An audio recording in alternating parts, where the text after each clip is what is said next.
फैलने के लिए एकदम सही समय है। तो हमको ध्यान रखना पड़ेगा, क्राउडिंग ना करें, गर्म कपड़े पहने, ठंड से बचें। बेसिक बातें करें तो सबसे पहले मास्क पहनना अनिवार्य है। मास्क पहनना बहुत बहुत जरूरी रहेगा। और this mask alone will protect everybody. Hmm. अब इसमें दूसरी बात जैसे, तो इसमें कपड़े का मास्क भी हो सकता है। दूसरी बात आवश्यक है कि जो वल्नरेबल ग्रुप है वो ज्यादा हमेशा रिस्क पे रहेगा।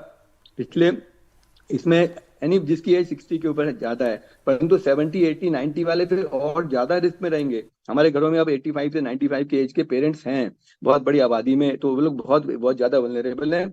घर का कोई भी सदस्य उनके पास ना जाए, किसी को भी फ्लू हम्म। है, वायरल है, उससे दूर रहें। एक बात, दूसरी बात, अच्छा न्यूट्रिशन रखें। वैक्सीन तो लगी लगी चुके हैं।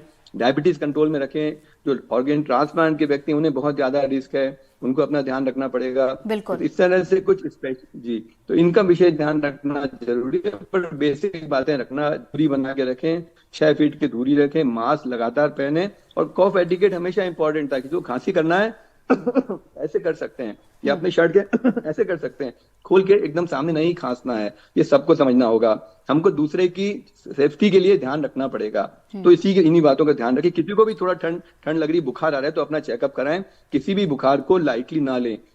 जैसे जैसे समय देखेंगे हम लेंगे। अब हमारे भोपाल में भी अब टेस्टिंग के सेंटर बढ़ने लगे हैं। प्रतिदिन हमारे यहाँ से 10 12 15 प्राइवेट हॉस्पिटल से और गवर्नमेंट और लोग टेस्टिंग के लिए पहुंच रहे हैं। हम लोग रेगुलरली निमोनिया देख रहे थे पिछले 1 1.5 साल से, 1 1 1.5 महीने से एडमिट भी कर रहे थे। अब जो चूंकि चूंकि अब पॉजिटिव आना शुरू हुआ है, तो ज्यादा रिस्क हो गई है, ज्यादा केयरफुल रहने की जरूरत है। जी। तो चलिए अग्रवाल जी, दोबारा आपके पास लौटूंगी। बड़ी अच्छी बात आपने बताया कि किस तरीके से हमें ध्यान रखना है, बिल्कुल एक्शन के साथ। ईश्वर जी का एक बार यहाँ पर फिर से रुक कर लेते हैं। ईश्वर जी, देखिए, जब भी कोरोना की बात आती, जैसा कि आप शुरुआत में भी कह रहे थे, कोरोना का नाम सुन के हम डर जाते हैं। और जब से इस नए वेरिएंट को लेकर चर्चा चल रही है, लोग डरे हुए हैं। अब बात आती है कि आगे जाकर क्या ये खतरनाक साबित हो सकता है, या फिर जो कहा जा रहा है कि ये खतरनाक नहीं है और ये तेजी के साथ नहीं फैलेगा, इसके बारे में हमें कब सही और सटीक जानकारी मिल पाएगी? एक है कोरोना की बीमारी, दूसरी है कोरोना का डर, और तीसरा है गूगल की बीमारी। हम्म। तो ये कोरोना की बीमारी इतनी खतरनाक नहीं है जितने आप समझते हैं, हम्म। लेकिन जो कोरोना का डर या भय फैलाया जाता है वो बहुत खतरनाक है। और गूगल की बीमारी तो उससे खतरनाक है, उससे बड़ी कोई बीमारी नहीं है।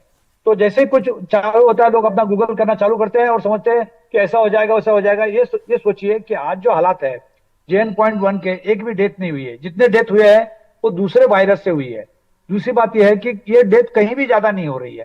अगर ऐसा होता तो WHO, जो वर्ल्ड हेल्थ ऑर्गेनाइजेशन है, इसको वेरिएंट ऑफ कंसर्न डिक्लेयर कर देता। ऐसा हुआ ही नहीं है पिछले 7 महीने में। और तीसरी बात यह है कि जब वायरस ज्यादा फैला नहीं है, तो ये काम सिर्फ सरकार का, डॉक्टर कम्युनिटी का और साइंटिफिक कम्युनिटी का है कि इसका विजिलेंस करे। ज्यादा से ज्यादा हम लोग क्या कर सकते हैं कि वेस्ट वाटर जहां पे होता है, वेस्ट वाटर का सर्विलेंस करे। तो वेस्ट वाटर का सर्विलेंस ये होता है कि आपका कोई शहर है, भोपाल शहर है, तो भोपाल शहर के लोगों को टेस्ट करने की जरूरत नहीं है। भोपाल शहर का जहां वेस्ट वाटर जाता है उसकी एक ही जांच करे कि वहां पे कहीं वायरस आ रहा है क्या, और उसको ट्रैक करे। तो वेस्ट वाटर जो आप सर्विलेंस करेंगे, ये आपको अगले 10 दिन में क्या होने वाला कम्युनिटी में इसका पता चलता है। तो अभी आम लोगों को बिल्कुल डरने की जरूरत नहीं है। आप नया साल मनाएं, खाली जहां पे क्राउडेड जगह में जा रहे हैं या बंद हॉल में जहां एसी में बैठे हैं, वहां आप मास्क लगाए। मास्क से ज्यादा कुछ करने की जरूरत नहीं है। सोशल डिस्टेंसिंग इंडिया में पॉसिबल नहीं है, इसकी बात ही नहीं करें। और हेल्थ हाइजीन जो है ये पर्सनल चॉइस है, किसी ने किया कि नहीं किया हम देख नहीं सकते, हम खाली मास्क देख सकते हैं। और मास्क लगाने से आपको फायदा क्या होगा कि आपको फ्लू से बचेंगे, RSV से बचेंगे, फिलहाल पोल्यूशन चल रहा है, पोल्यूटेंट से बचेंगे, एलर्जन से बचेंगे, टीबी से बचेंगे, कई बीमारी से बचेंगे।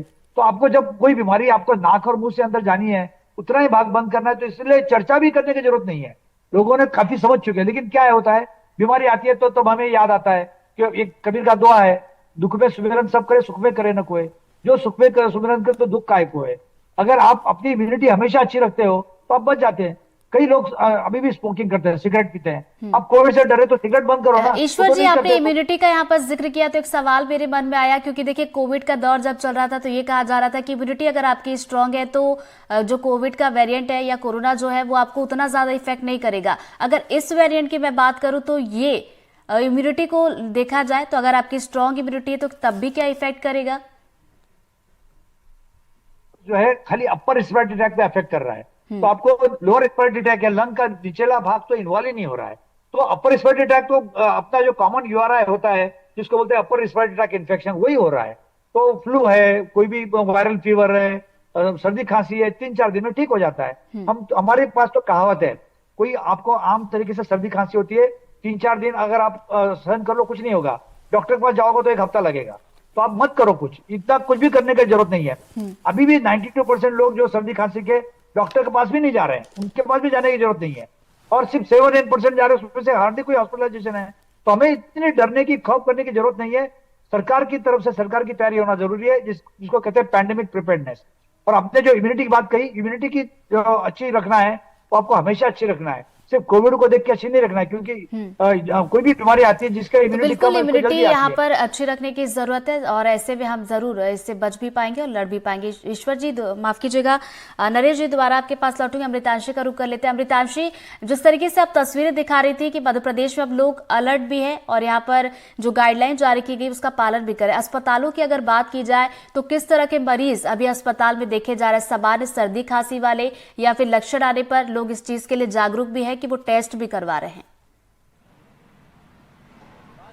बिल्कुल, देखिए, क्योंकि जैसा कि हमारे साथ जो खास मेहमान जुड़े हुए हैं वो बता रहे थे कि जो भी केसेस आते हैं उनका एक ट्रैक रिकॉर्ड या फिर हिस्ट्री जो है वो उसको जानना काफ़ी ज़्यादा ज़रूरी है। क्योंकि कल जो भोपाल में एक केस आया है वो महिला जो है भोपाल में रहकर ही पॉजिटिव नहीं हुई, वो किसी सिटी से ट्रैवल करके भोपाल लौटी और उनका जो है हिस्ट्री जो रही है वो ट्रैवलिंग रही है। ऐसे देखिए कई लोग अभी ट्रैवलिंग वाले भोपाल आएंगे जाएंगे, क्योंकि देखिए अभी नए साल का वक्त है, ये छुट्टियों का वक्त है, तो कई लोग बाहर जाएंगे, दूसरे सिटीज़ में ट्रैवल करेंगे, दोबारा भोपाल लौटेंगे और उसके बाद कहीं पर भी वो लौटें तो कहीं ना कहीं ये केसेस में थोड़ी बहुत बढ़ोतरी दोबारा से देखनी देखिए संभावित है। लेकिन खास तौर से अगर आपको हम एक तस्वीर दिखाते हैं, ये जो वार्ड है यहाँ पर जो है ये खास ओपीडी की जाती है। ओपीडी में भी खास तौर से देखिए अच्छी खासी भीड़ है।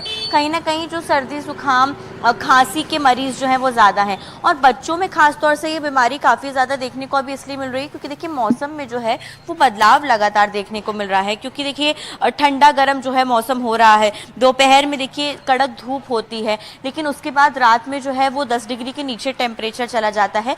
तो कहीं ना कहीं हमको ये डिफरेंस देखना भी बहुत ज़्यादा ज़रूरी हो गया है कि क्या ये नॉर्मल सर्दी खांसी बीमारी है, और अगर ये कई दिनों तक चल रही है तो अपने डॉक्टर से ज़रूर कंसल्ट करने की सलाह जो है तमाम जो मुख्य चिकित्सक हैं और जैसा कि हमारे मेहमान भी बता रहे हैं वो बहुत ज़्यादा ज़रूरी है। क्योंकि अगर आप किसी ट्रैवल हिस्ट्री के साथ आए हैं या फिर कोई रिकॉर्ड जो है आपका ट्रैक रिकॉर्ड रहा है, कहीं ना कहीं अभी कोविड के केसेस वहीं से एंटर कर सकते हैं, क्योंकि मध्य प्रदेश में ये वेरिएंट अभी एक्टिव नहीं है। अगर है तो कहीं ना कहीं से ये ट्रैवल रिकॉर्ड वाले ही, क्योंकि इंदौर में भी जो 2 लोग थे वो मालदीव से ट्रैवल करके आए थे, तो कहीं ना कहीं अभी जो है थोड़ी केसेस बढ़ने की संभावना है। लेकिन जैसे कि तैयारी हमने आपको दिखाई, लोग मास्क भी लगा रहे हैं, ऑक्सीजन प्लांट्स भी संपूर्ण रूप से तैयार है, कोविड वार्ड्स का भी जो है लगातार हॉस्पिटल के अधिकारी निरीक्षण कर रहे हैं। तो सरकार और जो सरकारी अस्पतालों में है तैयारियां अपने स्तर पर जारी है।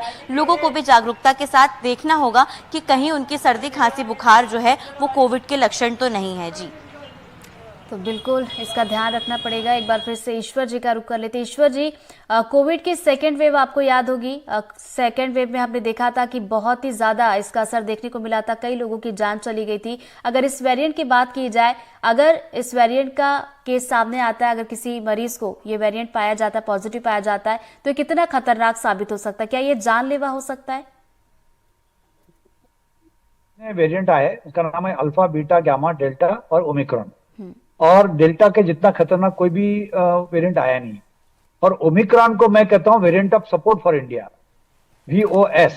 जब से ओमिक्रॉन आया इंडिया में, इंडिया की इकोनॉमी खुल गई, इंडिया का टूरिज्म खुल गया, सोशल इवेंट खुल गए, कॉन्फ्रेंसेस खुल गई, सब कुछ खुल गया। और ओमिक्रॉन ने क्या किया, सब लोगों को इन्फेक्ट कर दिया। BA.2 था हमारे पास, BA.1 आया नहीं था। BA.2 ने सबको इन्फेक्ट कर दिया, उसके बाद में दूसरी इन्फेक्शन हुए नहीं। हमारे पास वैक्सीनेशन अच्छा हो गया जिसके वजह से हाइब्रिड इम्यूनिटी आ गई, तो इसके वजह से हमारे पास BA.3 और 4 ने कुछ भी नहीं किया। और ये जो BA.2.86 है इसी का डिसेंडेंट है ये JN.1। तो हमको BA.2 ने ही कुछ तकलीफ नहीं किया, तो उसका वेरिएंट सब वेरिएंट आके क्या करेगा, पहली बात। दूसरी बात, जब तक कोई नया वेरिएंट नहीं आता जी, जो डेल्टा के मुकाबले में ज्यादा कारगर है या डेल्टा के जैसा है, तब तक हमें कोई डरने की बात नहीं है। दो वेरिएंट एक जैसे नहीं है, 2 वक्त एक जैसे नहीं है, 2 देश एक जैसे नहीं है, 2 लोग एक जैसे नहीं है। हम खाली वो डेल्टा, ठीक है डरना जरूरी है, वो बोलते हैं वंस बिटन ट्वाइस शाय, जिसका अगर दूध से मुंह जा तो छाछ भी फूक के पीता है, करना चाहिए। लेकिन वो डेल्टा फिर से आएगा ये सोचना, जी। और कुछ लोग उसका डेट दे रहे हैं, ऐसा भी वो आएगा वैसा भी आएगा, गलत बात है, ऐसा कुछ होने वाला नहीं है। बिल्कुल, तो ये कहना बहुत ही जल्दबाजी होगी।